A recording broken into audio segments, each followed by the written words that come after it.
प्रिय विद्यार्थियों, आप सभी लोगों का स्वागत है आपके अपने YouTube चैनल डीजी सर पर। डियर सर, देखिए ये सेशन बहुत ही मोस्ट इंपॉर्टेंट होने वाला है। मोस्ट इंपॉर्टेंट इसलिए होने वाला है क्योंकि यहाँ पर जो मैं डिस्कशन करने वाला हूँ इस मॉडल पेपर का, ये बहुत ही ज्यादा मोस्ट इंपॉर्टेंट होने वाला है आप सभी लोगों के लिए। तो कक्षा 12 के भी विद्यार्थी जो कि अर्थशास्त्र को लिए हुए हैं, जिनका विषय इकोनॉमिक्स है, देखिए 2024 का ये मॉडल पेपर जो है बहुत ही मोस्ट इंपॉर्टेंट होने वाला है आप सभी लोगों के लिए। तो वीडियो को बिना स्किप किए पूरा देखना है आप लोग क्वेश्चंस, और यदि वीडियो थोड़ा सा भी हेल्पफुल रहेगा तो इसे अपने क्लासमेट पर शेयर जरूर कर दीजिएगा। तो चलिए कर देते हैं इस महत्वपूर्ण सेशन को हम लोग स्टार्ट। देखिए कक्षा 12 के 12 का ये सेशन है और अर्थशास्त्र के विषय का है। और यूपी बोर्ड देखिए 2024 के लिए बहुत ही मोस्ट इंपॉर्टेंट है, 2024 यानी 2024। तो यहाँ पर देखिए ये आपका बहुत ही मोस्ट इंपॉर्टेंट मॉडल पेपर है। चलिए डिस्कस करते हैं स्टार्ट। यहाँ पर प्रश्नों की श्रृंखला को देखिए, इंस्ट्रक्शन में जब मिले 15 मिनट तो पेपर को पूरा पढ़ लीजिए।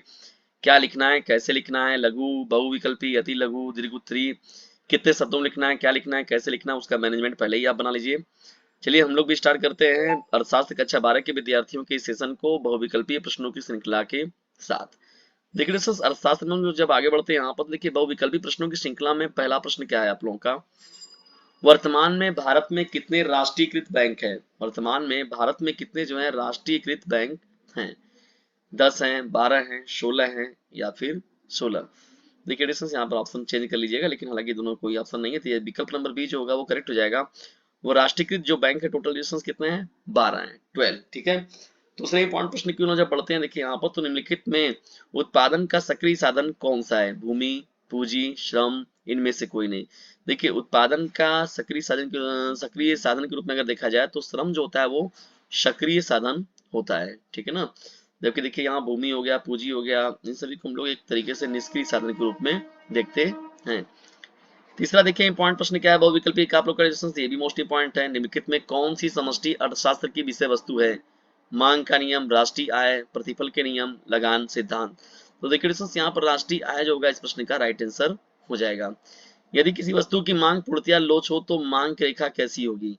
वाई अक्ष के समांतर, एक्स अक्ष के समांतर, मूल से 45 अंश कोण वाली, इनमें से कोई नहीं।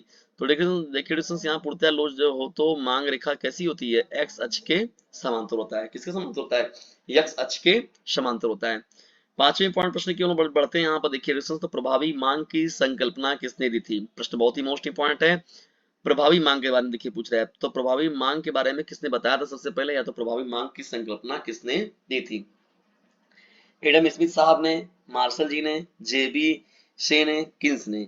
तो देखिए डिस्टेंस यहाँ पर जो होगा इस प्रश्न का जो राइट आंसर हो जाएगा, किन्स जो होगा इस प्रश्न का राइट आंसर हो जाएगा। छठवें इंपॉर्टेंट प्रश्न की मुझे बढ़ते हैं। देखिए यहाँ पर तो मुद्रा वह धुरी है जिसके चारों ओर अर्थ विज्ञान चक्कर लगाता है। यह कथन किसका है। मुद्रा वह धुरी है जिसके चारों ओर अर्थ विज्ञान जो है चक्कर लगाता है। यह कथन किसका है। पीगू का, मार्शल का, किन्स का, हाम का। तो देखिए दोस्तों ये जो मोस्ट इंपॉर्टेंट कथन है वो मार्शल साहब का, किसका है, मार्शल का कथन है। ठीक है ना। कथनों को याद रखिएगा, किसी न किसी कथन से देखिए प्रश्न पूछा जाता है आप लोगों का, हर बार पूछा जाता है। सातवां देखिए प्रश्न क्या है आप लोगों का, सकल घरेलू उत्पाद का अर्थ क्या है। सकल घरेलू उत्पाद का क्या अर्थ है। तो देखिए दोस्तों यहाँ पर विकल्प नंबर सी जो होगा इस प्रश्न का राइट आंसर हो जाएगा। किसी देश की सीमा के अंतर्गत उत्पादित वस्तुओं व सेवाओं का कुल मूल्य। प्रश्न को ध्यान सुनिए। किसी देश की सीमा के अंतर्गत उत्पादित वस्तुओं व सेवाओं का जो कुल मूल्य होता है उसे हम लोग सकल घरेलू उत्पाद की श्रेणी में रखते हैं, या एक तरीके से सकल घरेलू उत्पाद का यही अर्थ होता है। आठवें इंपॉर्टेंट प्रश्न की ओर जब बढ़ते हैं तो यहाँ पर समष्टि अर्थशास्त्र के अभ्युदय का श्रेय जाता है। तो समष्टि अर्थशास्त्र के अभ्युदय का जो श्रेय है वो किसे जाता है, तो ये जाता है किन्स साहब को जाता है। किसको, किन्स को। ठीक है ना। ये भी प्रश्न आपका इंपॉर्टेंट रहेगा। चलिए बढ़ते हम लोग यहाँ पर नौवें इंपॉर्टेंट प्रश्न की। देखिए नौवां हम लोग का प्रश्न क्या है, विश्वव्यापी मंदी किस वर्ष में आरंभ हुई थी। 1929 में, 1930 में, 1931 में, 1932 में। तो 1929 जो होगा इस प्रश्न का राइट आंसर हो जाएगा।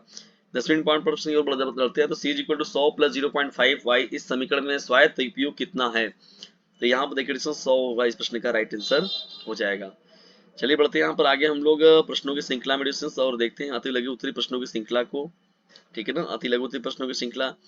तो ये जो आप देख रहे हैं अति लघु उत्तरी प्रश्नों की श्रृंखला देख रहे हैं।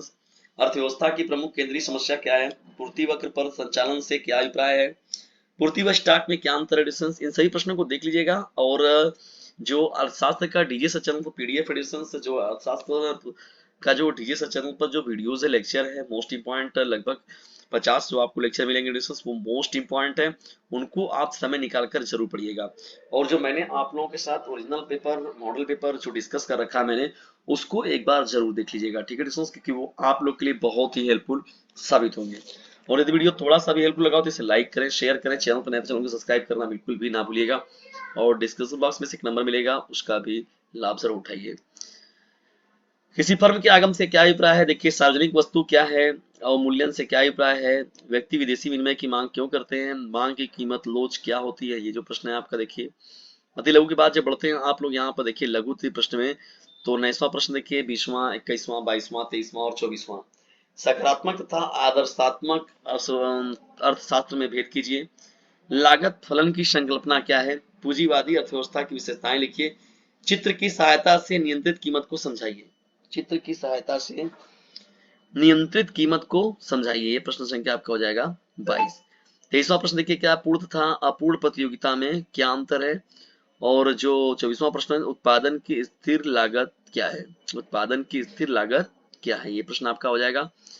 इसी तरह प्रश्नों की श्रृंखला में जब हम लोग बढ़ते हैं आगे डिस्कशन देखिए, तो विस्तृत उत्तरी प्रश्न जो है यहाँ पर देखिए किस प्रकार से विस्तृत उत्तरी प्रश्न। 25वां हम लोग का प्रश्न, उदासीन वक्र से आप क्या समझते हैं। तटस्थता वक्रों की सहायता से उपभोक्ताओं के संतुलन को समझाइए। अथवा में जो प्रश्न देखिए दिया गया, मांग की लोच क्या है, इसे मापने की प्रतिशत रीति को समझाना है।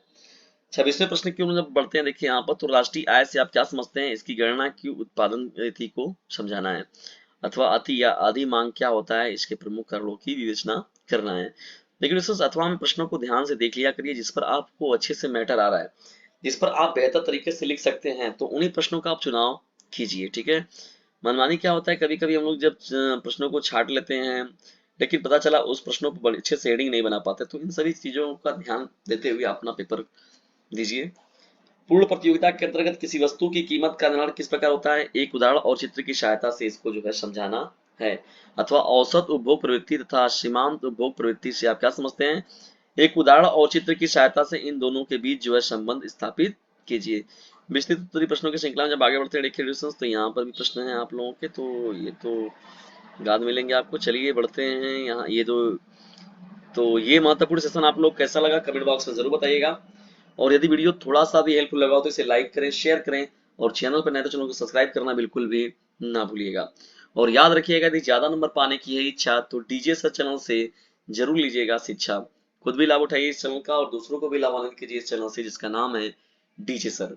देखिए दोस्तों, बोर्ड एग्जामिनेशन आप लोग के सर पर है, लेकिन आप लोग की पढ़ाई एकदम समझ लीजिए जीरो है।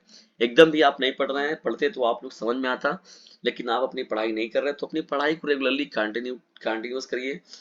और याद रखिएगा, अभी नहीं तो कभी नहीं, जब कर पढ़िए, रेगुलर पढ़िए, डीजे सर चैनल के साथ जुड़कर पढ़िए। और जो आप लोग को दुविधाएं हैं, प्रॉब्लम है, समस्याएं हैं, उसका भी निवारण इस चैनल पर लेते रहिए।